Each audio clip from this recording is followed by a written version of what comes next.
স্বাগত ভোটের ট্রেনে। আজ আমরা আলোচনা করব গণভোটের হানা নিয়ে। পুরো আয়োজন জুড়ে থাকছি নাজমুস সাকিব। নির্বাচন ঘিরে অনাকাঙ্ক্ষিত পরিস্থিতি এড়াতে সাময়িকভাবে অন অ্যারাইভাল ভিসা বন্ধ করা হয়েছে বলে জানিয়েছেন পররাষ্ট্র উপদেষ্টা তৌহিদ হোসেন। বিকেলে নিজ মন্ত্রণালয়ে সাংবাদিকদের প্রশ্নের জবাবে তিনি আরো বলছেন, পোস্টাল ব্যালটের অপব্যবহার অনেকেই করতে চাইতে পারে, তবে এ বিষয়ে মিশনের খুব বেশি কিছু করার নেই বলে জানিয়েছেন তিনি। কি বললেন দেখে আসবো। পোস্টাল ব্যালটটা তো মানুষের কাছে পৌঁছে যাবে এবং তারপরে সেখান থেকে তারা ভোট দিয়ে বাই পোস্ট পাঠাবে। কিন্তু মিশনের ভূমিকা যে খুব বেশি তা কিন্তু না, কাজেই আমাদেরকে এটা এই পয়েন্ট অফ ভিউ থেকে দেখতে হবে। আপনারা জানেন যে নির্বাচনের সময় অনাকাঙ্ক্ষিত পরিবেশ সৃষ্টির চেষ্টা হতে পারে। অনেকেই যারা কাম্য না ঠিক তারা এসে হাজির হয়ে যেতে পারে। এই জন্য আমরা তো ভিসা বন্ধ করছি না, ভিসা নিয়ে আসুন, যে কেউ আসতে চান, যাদের পারপাস ঠিক থাকবে তাদেরকে আমরা আসতে দেবো। গণভোটে হা জয়ী করতে গণসংযোগ, অনলাইন ক্যাম্পেইন সহ 15 কর্মসূচি ঘোষণা করেছে ডাকসু। বুধবার ঢাকা বিশ্ববিদ্যালয়ের মধুর ক্যান্টিনে এক সংবাদ সম্মেলনে ঘোষণা দেওয়া হয়। ডাকসু ভিপি সাদিক কায়েম কি বললেন চলুন দেখে আসি। ডাকসু দৃঢ়ভাবে বিশ্বাস করে জুলাই বিপ্লবের মূল দাবি ছিল বিদ্যমান রাষ্ট্রীয় কাঠামোর সংস্কার। সেই সংস্কার বাস্তবায়নের ঐতিহাসিক পথ হিসাবেই এই গণভোট অনুষ্ঠিত হতে যাচ্ছে। অতএব এই গণভোটে অংশগ্রহণ ও হা ভোট প্রদান করা জুলাই শহীদদের রক্তের পবিত্র আমানত রক্ষার একটি ঐতিহাসিক দায়িত্ব।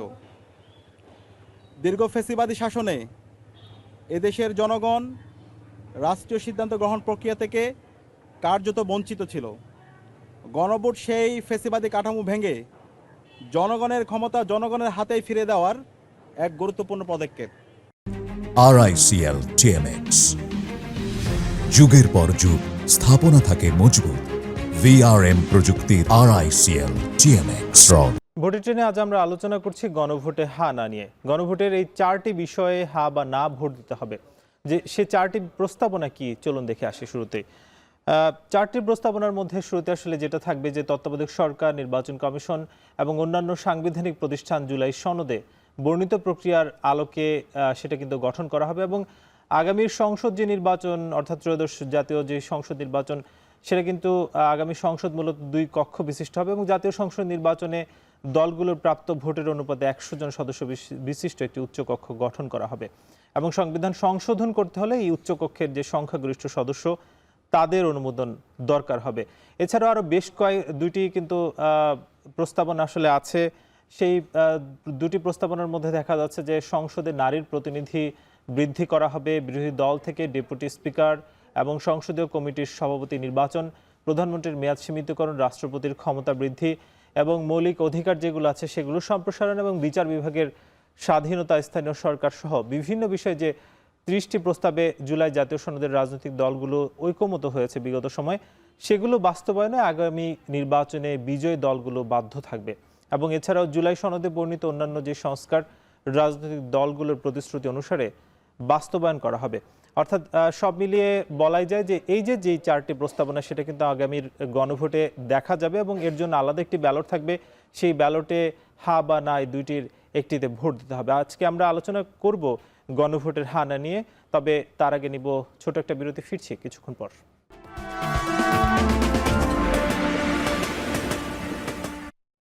বিরতির পর স্বাগত, দেখছেন ভোটের ট্রেন। আমরা আজ ভোটের ট্রেনে আলোচনা করছি গণভোটের হা না নিয়ে। আলোচনাকে সম্প্রসারিত করতে স্টুডিওতে আছেন রাজনীতি বিশ্লেষক মোহাম্মদ ইশরাক। ইশরাক, আপনাকে স্বাগত জানাচ্ছি ভোটের ট্রেনে। আমরা একটু শুরুতেই জানতে চাই যে গণভোটের যেই ব্যাপারটা সেটা নিয়ে আসলে সামাজিক যোগাযোগ মাধ্যমে এক প্রকার ছড়িয়ে পড়েছে যে জামায়াত এনসিপি মানে হচ্ছে হা ভোট, বিএনপি মানে কিংবা অন্যান্য দল মানে না ভোট, এই যে একটা ভুল প্রচারণা সেটা আসলে কেন ছড়িয়ে পড়লো? দেখেন, প্রথমত গণভোট এবং আমাদের যে জাতীয় নির্বাচন, সংসদ নির্বাচন দুটো একই দিনে হওয়ার কারণে গণভোটের ব্যাপারে মানুষের আগ্রহ খানিকটা হ্রাস পেয়েছে এই সেন্সে যে জাতীয় সংসদ যে নির্বাচন এইটার সাথে ক্ষমতার ভাগবাটোয়ারার সম্পর্ক আছে। এ কারণে রাজনৈতিক দলগুলো জাতীয় সংসদ নির্বাচন নিয়ে যতটা আগ্রহী, গণভোট নিয়ে স্বাভাবিকভাবেই অতটা আগ্রহী না, বিকজ ওটার সাথে তাদের ক্ষমতার হিস্সা, আপনার ভবিষ্যৎ যে পলিটিক্যাল সেটেলমেন্ট সেইটার পাওয়ার ব্যালেন্সের এটা অনেক বেশি সরাসরি জড়িত। আর গণভোটটা এটা হচ্ছে রাষ্ট্রের সামগ্রিক কাঠামোর বিষয়। এইখানে থেকে আমরা যে সুফলটা পাবো সেটা অনেকটাই পরোক্ষ। এখন সামাজিক যোগাযোগ মাধ্যমে যে বিষয়টা হয়েছে, স্বাভাবিকভাবেই যারা প্রত্যাশা করছে যে আগামী সংসদ নির্বাচনটা তারা জিতবে, তাদের সমর্থকরা তারা চাচ্ছে না যে রাষ্ট্র ক্ষমতায়, এই যে রাষ্ট্র কাঠামোতে এই সংস্কারটা আসুক। কারণ এই সংস্কারটা ফলে যে জিনিসটা হবে, স্বাভাবিকভাবে বিদ্যমান রাষ্ট্রীয় কাঠামোতে আমাদের যে ফল্টগুলো আছে, আমাদের যে প্রবলেমগুলো আছে, এখানে যে ক্ষমতার একেন্দ্রীকরণ, তারপর হচ্ছে আপনার বিভিন্ন ক্ষেত্রে এক্সিকিউটিভ ব্রাঞ্চের হাতে যেই অলমোস্ট আপনার গড লাইক পাওয়ার আছে, সেগুলো কিন্তু সেপারেশন অফ পাওয়ারের দিকে যাবে।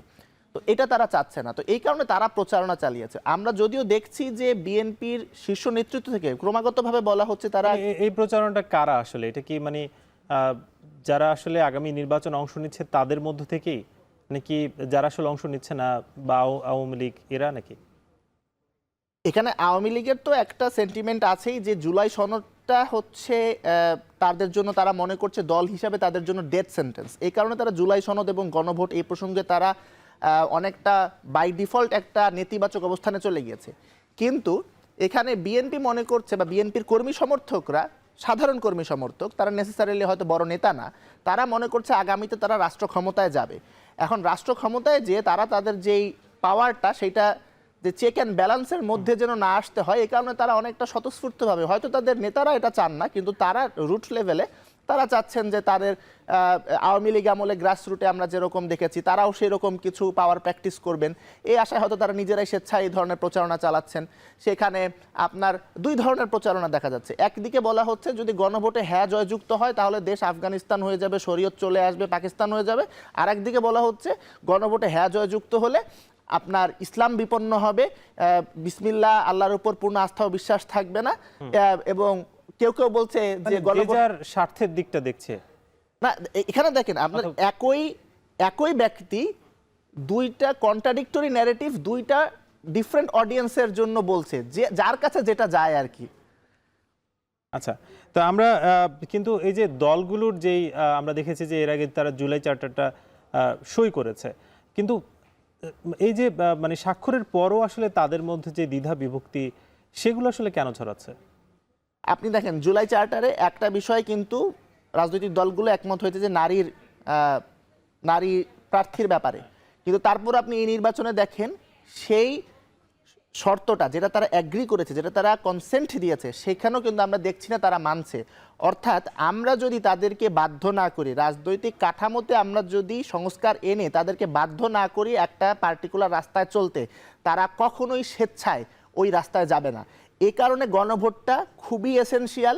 আমি মনে করি না গণভোটের মাধ্যমেই সকল সমস্যার সমাধান হবে। এই গণভোটটা তারপর নির্বাচিত সরকারের গণভোটের রায়টাকে বাস্তবায়ন করার ব্যাপার আসবে। আমরা ৭০-এর নির্বাচনের গণরায় কিন্তু আমরা দেখেছি যে পশ্চিম পাকিস্তানের শাসকরা তারা বাস্তবায়ন করতে গড়িমসি করেছে। তো এরপর আরও অনেক পলিটিক্যাল স্ট্রাগল আছে। কিন্তু এই যে আপনি যে পয়েন্টটা বললেন, এই যে রাজনৈতিক দলগুলো, আমরা মনে করি তারা সবাই স্বেচ্ছায় হচ্ছে নিজেদের ক্ষমতা কমিয়ে দেবে, এটা খুব বেশি হয় না। তারা স্বেচ্ছায় নারীদেরকে বেশি তাদের যেই আন্ডার প্রিভিলেজড অবস্থান আছে সেখান থেকে তাদের ক্ষমতায়িত করবে, এটা হবে না। এই কারণে গণভোটের ব্যাপারে আমাদেরকে খুবই ভিজিল্যান্ট থাকতে হবে। কিন্তু আমরা যে রাজনৈতিক দলের যে পার্টটা সেটা তো দেখছি, কিন্তু সাধারণ যে মানুষ, অর্থাৎ প্রায় ১২ কোটির উপরে এবারের আসলে ভোটার আছে, তাদের মধ্যে আসলে আমরা স্বচ্ছ ধারণাটা দেখতে পাচ্ছি না। এটা কি আসলে সরকারের ব্যর্থতা, নাকি রাজনৈতিক দলগুলো তো আসলে গণভোট নিয়ে প্রচারণা করতে পারত, তাদের মধ্যেও তো সেটা দেখছি না। এই স্বচ্ছ ধারণা কেন আসছে না? এখানে দুইটা দিক আছে। প্রথম দিক, একসাথে যখন জাতীয় সংসদ নির্বাচন হয় তখন সংসদ নির্বাচনের দিকেই মানুষের ফোকাসটা অনেক বেশি থাকে। এখানে আমাদের সাংসদরা, এটা তারা যতটা ল মেকার তার চেয়ে অনেক বেশি তারা আবার স্থানীয় সরকারের বিষয়াদিতেও তারা যুক্ত থাকেন। কাজেই আপনার এখানে একদিকে দেখতে হচ্ছে যে স্থানীয় সরকারে আপনার এখানে কোন সাংসদ হবে, তার সাথে আপনার সম্পর্ক কি, কনস্টিটিউয়েন্টদের সাথে তার সম্পর্ক কি, আপনি ওইখানে যোগ্য প্রার্থী কিনা, তারপর আবার তাকে ভোট দিলে ন্যাশনাল ইলেকশনে, ন্যাশনাল পলিটিক্সে সেটার রেজাল্ট কি আসবে, মার্কার বিষয় আছে। এরকম অনেক হিসাব নিকাশ আপনার জাতীয় সংসদকে কেন্দ্র করেই ভোটারদেরকে করতে হচ্ছে। এরপর আপনার গণভোটের জন্য তার অ্যাটেনশন আর কতখানি থাকা সম্ভব। ২ নম্বর বিষয় হচ্ছে, আপনার পৃথিবীর কোনো দেশেই কোনো জনগোষ্ঠী তারা সবাই বা একটা মেজরিটি তারা খুবই ক্লিয়ারলি বোঝে না সংস্কার কি। আপনি ব্রিটেনে যান, ব্রিটেনে গণভোট হলো ব্রেক্সিটের উপরে। ব্রেক্সিটে যখন গণভোট হয়েছে দেখা গিয়েছে যে মানুষ ভোটের পর ব্রেক্সিট গুগল করছে যে ব্রেক্সিট কি। আমাদের দেশের মানুষ কিন্তু সংস্কার চায়, এটা নিয়ে কোনো ডাউট নাই, কিন্তু সংস্কার বলতে এক্স্যাক্টলি কি বোঝায়, সংস্কার জিনিসটা কি, সেইটা নিয়ে তাদের মধ্যে অস্পষ্টতা আছে। কিন্তু এইটার কারণে গণভোটের মেরিট, গণভোটের লেজিটিমেসি বিন্দুমাত্র খর্ব হয় না। পৃথিবীর সকল দেশে গণভোটে এরকমই হয়। আমরা এক্সেপশনালি মূর্খ, বিষয়টা এরকম না। অন্যান্য সকল জাতি, অন্যান্য সকল দেশ যতটুকু জ্ঞান আমাদের অতটুকুই আছে। প্রচারণার যে ঘাটতি, এটা কি আসলে দেখতে পাচ্ছেন? যেমন আমরা তো বলি অভ্যুত্থানের সরকার এটা, কিন্তু তারা তো আমরা দেখলাম মাত্র হয়তো প্রচারণা শুরু করেছে। এর আগে মানুষকে অ্যাওয়ার করার যে ব্যাপারটা, সেটা আসলে দেখতে পাচ্ছেন? হ্যাঁ, প্রচারণার ক্ষেত্রে আমি বলবো এখানে আমি বেশ কিছু ত্রুটি বা খামতি আমি লক্ষ্য করছি। এইখানে বলা হচ্ছে যে গণভোটের যে ব্যালট, সেই ব্যালটে হয় টিক দিতে বা ক্রস দিতে। অনেকে বা জিনিসটা বুঝবে না, তারা হয়তো হ্যাঁতে টিক দিবে আবার নাতে ক্রস দিবে, এতে করে তার ব্যালটটা ইনভ্যালিড হয়ে যেতে পারে। এখানে যে কোনো একটা অপশন রাখা উচিত ছিল। তারপর আপনার এই যে 30টা গণভোটে ধারা 3-এ 30টা বিষয়ের উপরে, যেখানে বিএনপি, জামাত, এনসিপির নোট অফ ডিসেন্ট নাই, এরকম 30টা বিষয়ের উপরে গণভোট হচ্ছে। এই 30টা বিষয় কি কি সেইটা সরকার ক্লিয়ারলি বলেনি। আপনার প্রচারণা আরও আগে থেকে শুরু করেনি। অন্যদিকে আমরা দেখছি বিভিন্ন নন স্টেট অ্যাক্টর, বিভিন্ন ওয়াজ মাহফিলের বক্তা, বিভিন্ন সোশ্যাল মিডিয়া ইনফ্লুয়েন্সার, তারা কিন্তু তাদের জায়গা থেকে যেভাবে ভিডিও, আপনার ফেসবুক পোস্ট এবং অন্যান্য আরও অনেক ক্রিয়েটিভ উপায়ে গণভোটের বিপক্ষে, সংস্কারের বিপক্ষে প্রচারণা চালাচ্ছে, সেই তুলনায় সরকারের যে স্টেট লেড ইনিশিয়েটিভ সেইটাকে অনেকটাই রোবোটিক এবং অপর্যাপ্ত মনে হচ্ছে। এখন রাজনৈতিক দলগুলোর ক্ষেত্রে এনসিপি এগিয়ে এসেছে, এটা তাদের একটা গুরুত্বপূর্ণ বিষয়। যদিও এনসিপি এখনো জুলাই সনদে স্বাক্ষর করেন, আমি মনে করি এটা করা উচিত, না হলে এটা পরবর্তীতে একটা সংকটের জন্ম দিতে পারে।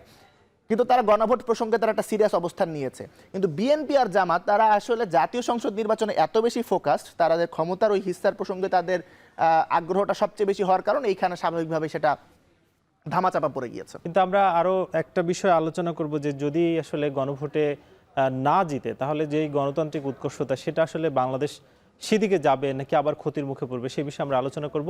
তবে তার আগে নিব একটা বিরতি, ফিরবো কিছুক্ষণ পর।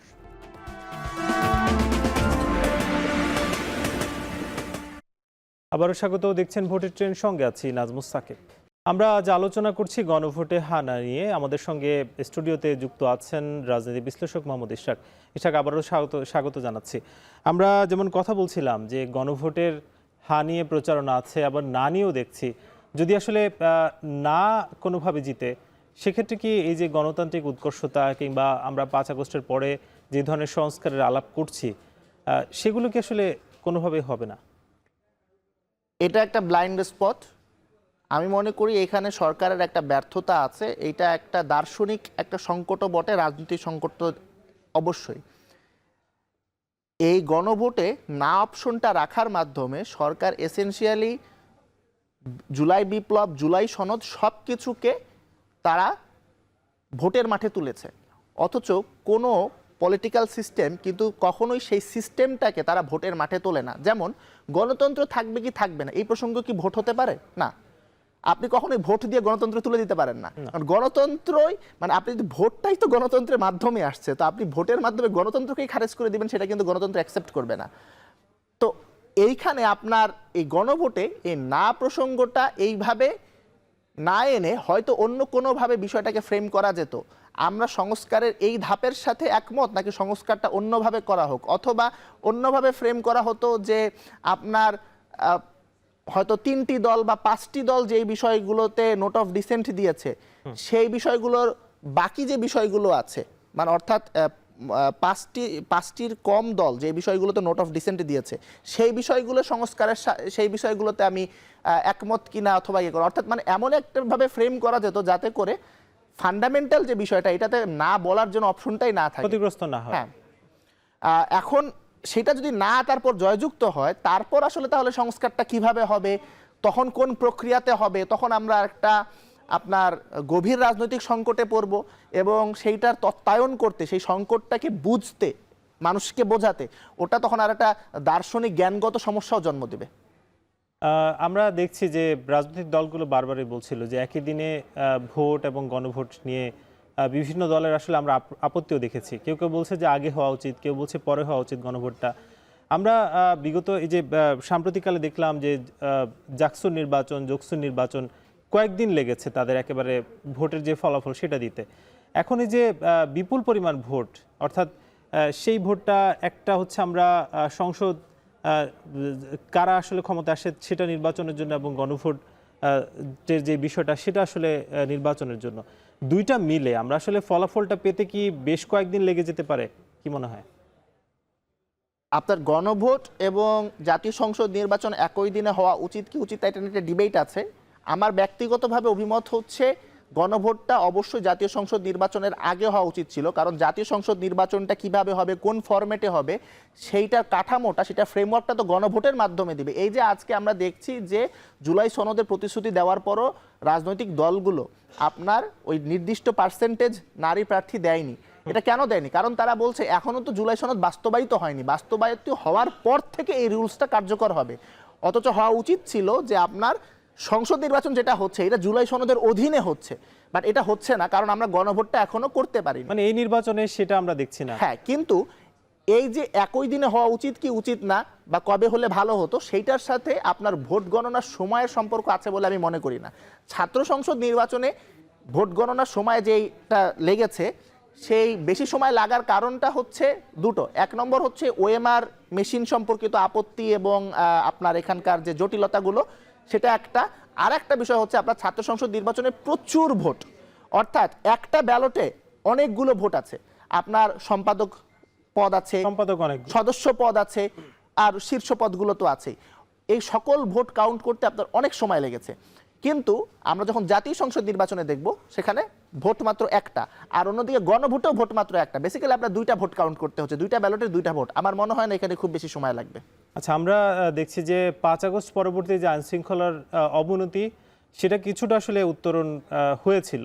তবে এই যে নির্বাচনের যেই তফসিল সেটার ঘোষণার পর আমরা হাদি হত্যাকাণ্ড দেখলাম, তারপরে বিভিন্ন জায়গায় গুলি, এবং এনসিপির আরও একজন নেতা আসলে গুলিবিদ্ধ হলেন। সব মিলে আসলে কি, মানে সব মিলে কি আইনশৃঙ্খলা যে পরিস্থিতি সেটাকে আমরা ঠিক করতে পেরেছি, কিংবা নির্বাচনের জন্য যে আইনশৃঙ্খলা দরকার সেটা কি করতে পেরেছি আমরা? হাদি হত্যাকাণ্ডের সাথে যেই ব্যক্তিটির নাম এসেছে এবং তার সাথে জড়িত আরও ফয়সাল এবং তার সাথে আরও যাদের নাম এসেছে, তারা কিন্তু 2024 সালের 5ই আগস্টের পরে ডাকাতি সহ অন্যান্য আইন শৃঙ্খলা পরিস্থিতির অবনতি ঘটায় এই ধরনের ক্রাইম করতে যে ধরা পড়েছিল। অর্থাৎ 2024 সালে 5ই আগস্টের পর আইন শৃঙ্খলা পরিস্থিতির যে অবনতি ঘটানো হয়েছে, সেই ঘটানোর কাজটা করেছে কিন্তু এই পতিত ফ্যাসিস্ট শক্তিটা, সেটা আমরা একটা ইন্ডিকেশন এটার মাধ্যমে পাচ্ছি। আমি এর আগেও বলেছি, পতিত ফ্যাসিস্ট শক্তি কোনোভাবেই চায় না যে আসন্ন যে নির্বাচন, এই নির্বাচনটা ফ্রি অ্যান্ড ফেয়ার হোক। কারণ একটা ফ্রি অ্যান্ড ফেয়ার নির্বাচন, যেটা উৎসবমুখর নির্বাচন হচ্ছে, সেইখানে যদি আপনার, যেটা আমরা সবাই আশাবাদী এবং এই ধরনের কিছু ইন্ডিকেশন আমরা পাচ্ছি, 70 to 80% ভোটার টার্ন আউট হবে, মানুষ ভোট দেওয়ার জন্য উদ্গ্রীব। আপনি রাস্তাঘাটে যান, মানুষ সারাক্ষণ নির্বাচন নিয়ে কথা বলছে, হয়তো গণভোট নিয়ে কথা বলছে না, কিন্তু জাতীয় সংসদ নির্বাচন নিয়ে কথা বলছে। এবং সেইখানে নৌকা নাই, অর্থাৎ নৌকা জিনিসটা বাংলাদেশের রাজনীতি থেকে ইররিলেভেন্ট হয়ে যাবে। তারা এটা কোনোভাবেই চায় না। এখন বাংলাদেশের রাজনীতি রিলেভেন্ট থাকার জন্য তাদেরকে ভোটার টার্ন আউট কমাতে হবে। সেজন্য তারা ভয় ভীতি দেখিয়ে মানুষের মধ্যে ভীতি সঞ্চার করে এমন একটা পরিস্থিতি তৈরি করতে চাচ্ছে যেন মানুষ ভোট কেন্দ্রে না যায় বা ভোটটাকে টেন্ট করা যায়। এই জন্য আবার তারা বিভিন্ন সময় বিভিন্ন উস্কানি দিচ্ছে। ধরেন আজকে আল্লাহ না করুক আপনার যদি কোনো ব্যালট স্টাফিং বা ভোট রিগিং এর মতন ঘটনা ঘটে, তাহলে সাময়িকভাবে ওই প্রার্থীটা, কোনো একটা আসনের একজন প্রার্থী হয়তো লাভবান হবে, তবে সবচেয়ে বেশি খুশি হবে হাসিনা। কারণ সে তখন বলতে পারবে 2018 সালে তাহলে সে কোনো অপরাধ করে না, কারণ 2018 সালে যেরকম হয়েছে এখনো সে একই রকম নির্বাচন হয়েছে, দক্ষিণ এশিয়ার নির্বাচন একই রকম হয়, কাজে ওর অপরাধটা বড় অপরাধ না। অর্থাৎ আওয়ামী লীগ আসলে চাচ্ছে না যে এটি সুষ্ঠু নির্বাচন হোক। হ্যাঁ, এখানে রাজনৈতিক দলগুলোকে পরিপক্কতা পরিচয় দিতে হবে এবং সরকারকে দৃঢ় ভূমিকা রাখতে হবে। মোহাম্মদ ইশরাক, অসংখ্য ধন্যবাদ, আপনি ভোটের ট্রেনে সময় দিয়েছেন। আমাদের সঙ্গে যুক্ত ছিলেন রাজনীতি বিশ্লেষক মোহাম্মদ ইশরাক। আমরা ঠিক কিছুক্ষণ পরই ফেনীতে যুক্ত হব তৃণমূলের মানুষের ভোটের ভাবনা কেমন, তবে তার আগে নেব ছোট একটা বিরতি।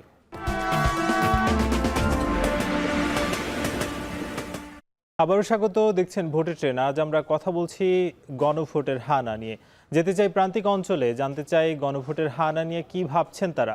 ফেনী থেকে যুক্ত হচ্ছেন সহকর্মী সোলাইমান ডালিম। ডালিম, আপনার মাধ্যমে জানতে চাই যে আমরা আপনার আশপাশে দেখছি যে অনেক ভোটার আসলে বসে আছেন, তারা যেই আগামীর যেই গণভোট কিংবা সংস্কার সেটা আসলে কতটা চান? তারা কি হা ভোটের দিকে যেতে চান নাকি নায়ের দিকে যেতে চান?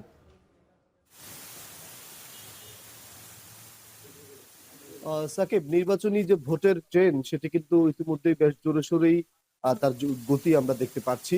আহ, মনোনয়নপত্র দাখিল থেকে শুরু করে বাতিল, যাচাই বাছাই এবং বর্তমানে আপিল কার্যক্রম চলছে এবং রাজনৈতিক দলগুলো তাদের মধ্যকার যে জোটের সমঝোতা সেটিও কিন্তু জোরে সোরে আলোচনায় আছে। এখন প্রসঙ্গ হচ্ছে যে আগামী যে নির্বাচন, সেই নির্বাচনকে ঘিরে যে প্রতীক রয়েছে, প্রতীকের ভিড়ে কি হা না ভোট কি ম্লান হয়ে যাচ্ছে কিনা, সেটি কি আলোচনার বাইরে যাচ্ছে কিনা, কি ভাবছে প্রান্তিকের যারা ভোটার রয়েছে তারা। আজকেই এই বিষয়ে আলোচনা করার জন্য আমাদের সাথে উপস্থিত রয়েছেন ফেনী পৌর বিএনপির সদস্য সচিব অ্যাডভোকেট মেজবাউদ্দিন, তিনি আমার ডান পাশে রয়েছেন, এবং বাঁ পাশে আমাদের রয়েছেন ফজলুল হক, যিনি আমার বাংলাদেশ পার্টি এবি পার্টির জেলার সদস্য সচিবের দায়িত্বে রয়েছেন। প্রথমেই আমরা জেলা ফেনীর পৌর বিএনপির যে সদস্য সচিব রয়েছেন মেজবাউদ্দিন, অ্যাডভোকেট মেজবাউদ্দিন, তার কাছে আমরা জানতে চাইবো যে রাজনৈতিক দলগুলো কি তাদের যে নির্বাচনী প্রচারণা, তাদের যে প্রতীক, সেটির ভিড়ে কি হা না ভোট কি আলোচনার বাইরে যাচ্ছে কিনা, তাদের কাছে কি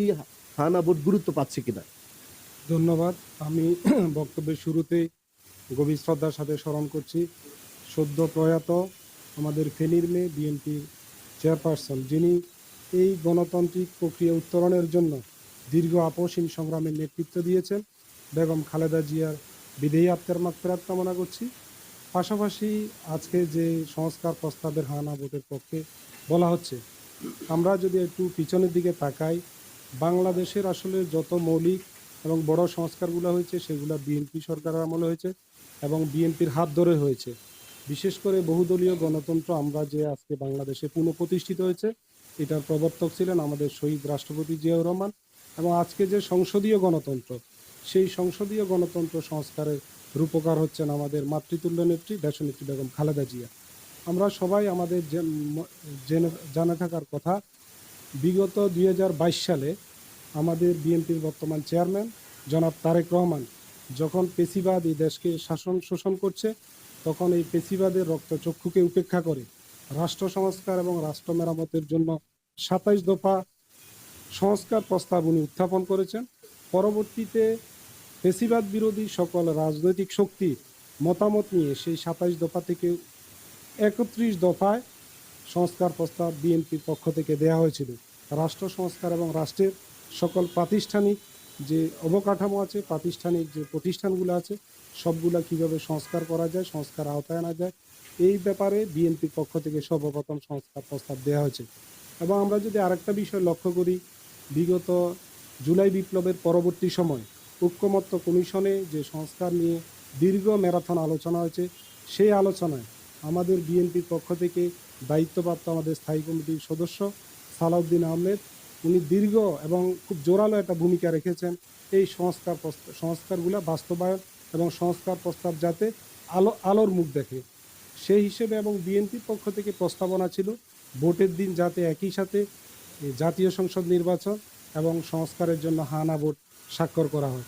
এবং আমরা দেখেছি যেটা আমাদের প্রধান উপদেষ্টা সংসদ ভবনের দক্ষিণ প্লাজায় ডিসেম্বর মাসে সংস্কার প্রস্তাবের জুলাই আমাদের যে অতিথি রয়েছে তার সাথে একটু কথা বলি। এই যে সামনে যে নির্বাচন, ইতিমধ্যেই নির্বাচনী আবেশ শুরু হয়ে গেছে, কি মনে করছেন বাংলাদেশের যে নির্বাচনে যে দলগুলো অংশগ্রহণ করছে, হানা ভোটের প্রতি কি তাদের যে সক্রিয়তা সেটি কতটুকু লক্ষ্য করছেন আপনি? ধন্যবাদ এখন টিভিকে আমাদেরকে আজকে এখানে এনে কথা বলার সুযোগ দেওয়ার জন্য।